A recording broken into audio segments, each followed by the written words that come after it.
All right, welcome back. We're still on the matter. And let's talk about the Tokyo 2020 Olympics and plans. Nigeria, the plans for the Olympics, plan for the multi-sport events. The sports minister, Sunday Dare, has been saying a lot of things. We're talking about the approach that Nigeria would take. It reminds me of 2012 when the sports minister at that time, Bolaji Abdullahi, took some steps and said, look, this is not supposed to be a jamboree. Let's look at events where we have a comparative advantage, where we can really be competitive, and let's not just go there to make up the numbers. Similar words coming from the minister right now. Interesting. I mean, it's just 238 days to go, so it's just really, no, it's not so far away at all. And so you wonder how many of these plans they're able to, like, work with and put in place before the Summer Olympics starts next year in Tokyo. But, I mean, it's better than not planning at all. It's better than going for a jamboree. Yeah. Let's just listen to the sports minister. Let's not put words into his mouth. Let's listen to the sports minister unveil the plans, talk about the approach to the games, what Nigeria would do. He also hinted about the number of events we might likely participate in, especially now that we're not going to have football anyway. All right, so let's listen to the sports minister. I'll come back for more sports this morning. The Olympics is 8 months and some 4 days away. In October 22nd, I met with all the federations. I told them to submit their plans, their training plans. I told them we're going to have a scientific approach. By tomorrow, we're inaugurating the Ministerial Olympic Committee within the ministry, which is the technical arm. By January, we begin our scientific analysis because we are not going to go and compete in 12 or 14 sports. We're going to go for sports in which we have competitive edge. We look at the performances in a scientific approach of our athletes. We look at those that we compete with. We look at their timing. We look at their points, and then we'll decide. Eventually, Nigeria will only compete in 8 or 9 sports where we're sure we can make a mark. All right, so that's it. We're, streamlining things and 8 or 9 sports. 8 or 9 sports across board and sports that we're sure that we might or can get something. So one thing you can be sure about, it's not going to be a jamboree next year in Tokyo. I think it's a decision that it came about. It's a painful decision, but it's a realistic one. Exactly, and he said it's met with all the federations as well too, and I think we have about 38. Exactly, and of course no football. So you start to think which are these sports that are likely to be a part of in Tokyo. That can give us medals. I don't want to think about that can give us medals because maybe wrestling. Of course, track and field. Yes. It's going to be track and field, surely. It's going to be wrestling. Those two. So that's 2 out of 9. Struggle, that's 7 to go. What else? Struggle. Boxing, weightlifting. Well. Those are the prospects. Exactly. We know a few. I know Ayomide Bello qualified already for rowing and canoeing already. She qualified, earlier this year. I mean, I struggle, just off the top of my head, I struggle to even name 9.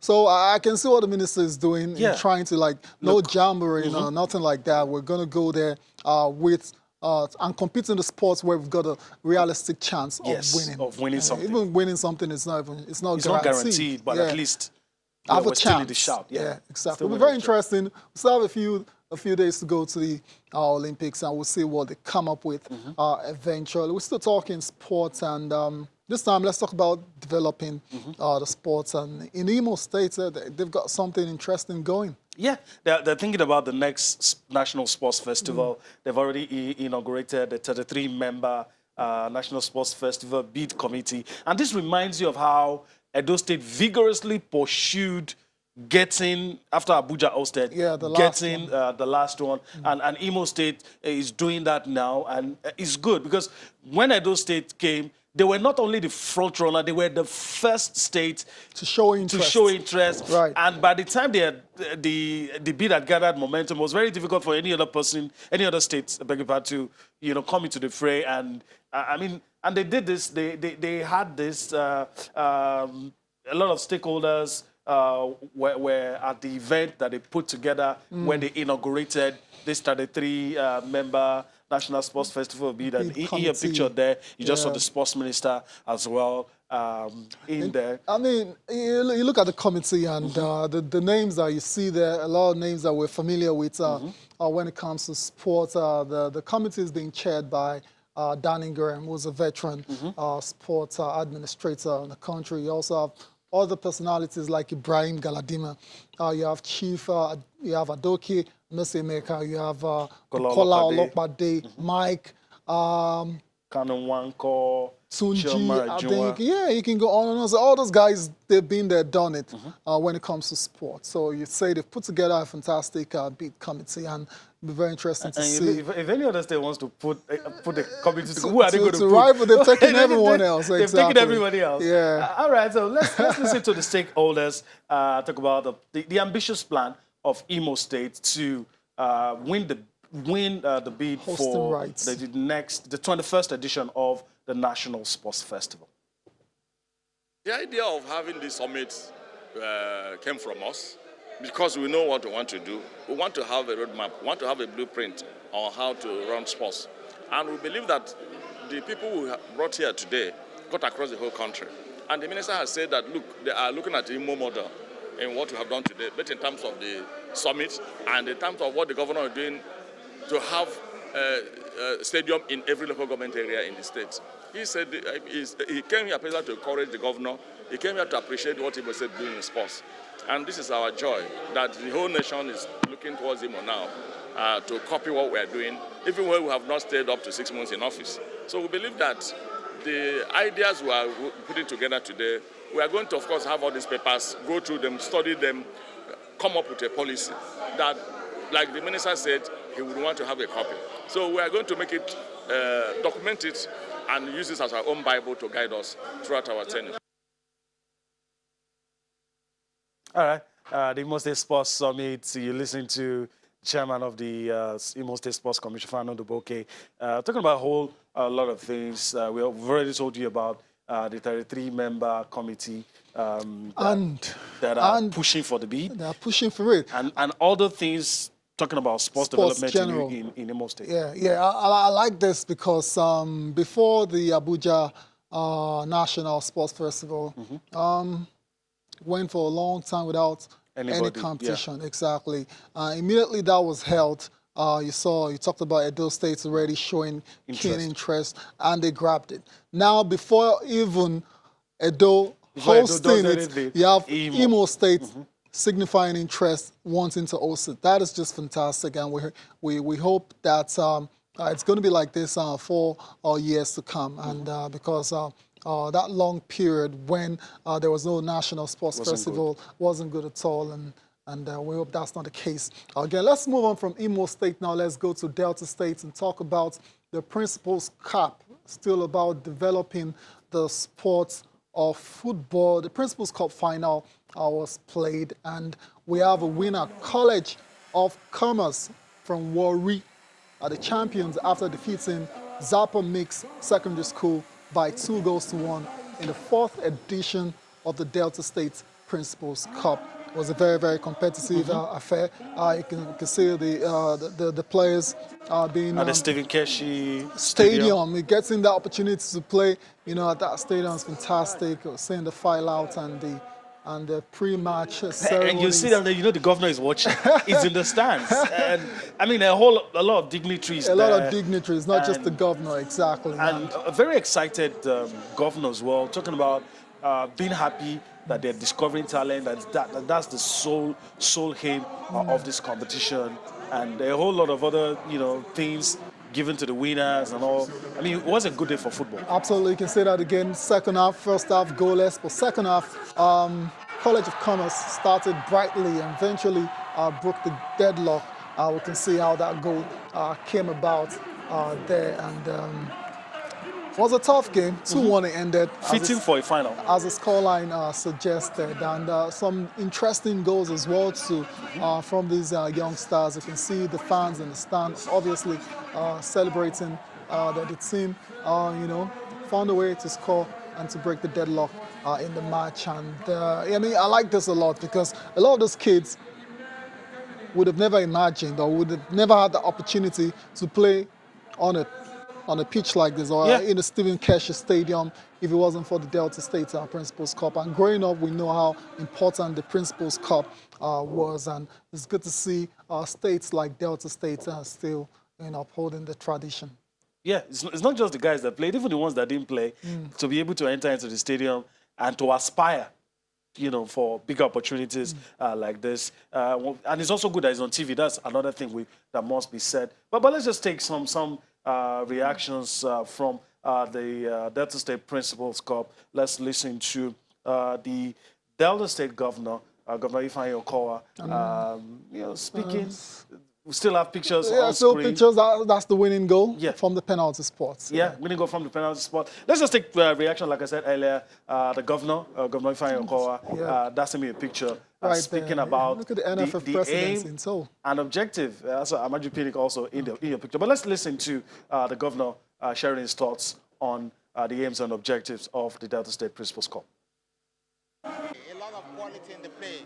Apparently, the schools are taking it more seriously. I believe that there's been a lot of coaching coming into the whole place. Even the public institutions are getting more into it now because today, is the first time it's happening in the 4 games, 4 years that we've done. 2 public schools are now in the finals, which means everybody is getting very enthusiastic about it. And truly, with 612 secondary schools participating, it shows that there is a lot going on. We may just appreciate the final as it is, but a lot of activity has taken place across the communities, across the local governments. And this is good for school sports.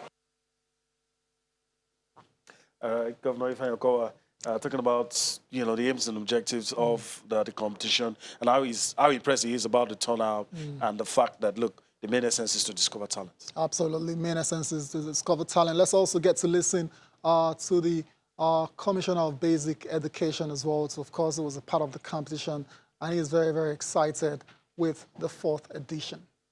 I feel good. I like the excitement in the children, which means that it's something they expected and they enjoyed it. And looking at the number of the teams that participated this year, I'm equally very happy in the sense that more number of the schools are beginning to participate in it, which means the awareness is going up and up. The Headmasters Cup and the Principals Cup, we're hoping that by next year, the team that representing representing Delta State in the China Students Cup definitely will be product of this collegiate championship that we're having. There you go, there, Patrick Uka, that's the Commissioner for Basic and Secondary School Education in Delta States. Already looking forward to the channel's now International Kids Cup, the next edition, talking about how this competitions, the Headmasters Cup, the Principals Cup, will... How it fits into the Kids Cup. Exactly, yeah. We don't have a secondary school competition just yet. So we're going to focus just on the Headmasters Cup, which is going to produce the representatives for Delta States. Yeah. Okay. Maybe, doesn't he know what we don't know? Maybe he knows what we don't know. No maybe chance. Place a call. No chance he knows before us if there's going to be a secondary school football competition. No way. Okay, so now let's continue on the show and talk about a very interesting matter that has been in the news for a while, and we've listened to both sides in recent times. But let's also talk about Rohr on the show this morning, some sort of clarification on that matter. Amaju Pinnick, the president of the Nigerian Football Federation, he's been reacting to some of the claims, some of the issues that have come out from different quarters about Rohr's future, bonuses, his salaries, and all the issues. He's tried to put the record straight and explain how it is. So let's just listen to the NFF president, Amaju Pinnick, having his say on this issue and giving some clarity to all that has transpired. We've commended him severally, and we believe that you should be able to respect your employers rather than go everywhere trying to disparage us. Some people will come and be inciting you against your employers, and you feel because you are getting results. You are not getting results without us. That one is setting. Without the NFF, you can't get the results you say you are getting. If we do not create the enabling environment for you, you will not get that result. We superintend the activities, we intimate, we have relationship with the players, we talk to them individually, we talk to them collectively. We do a lot of motivation, we do a lot of things off the pitch in making you get results. So the truth is, it's a concerted effort, and he must see it as that. You know, he must see it as that. Achievement of the Super Eagles is not sui generis to Rohr. Even from this current minister to the NFF to stakeholders, they all contribute in ensuring that we get to where we are getting to. I'm very proud today that the FIFA ranking came out, and Nigeria was ranked number 31 in the world out of 209 member nations. I can't remember the last time Nigeria was that ranked. So that's why I keep appealing to Nigerians to please take it easy with us. Oh, we didn't qualify for the Olympics. We take responsibility. It's not that we don't want to qualify, but it is football. We didn't go beyond the second round in under 17, but look at the pluses you must take home. No Nigerian player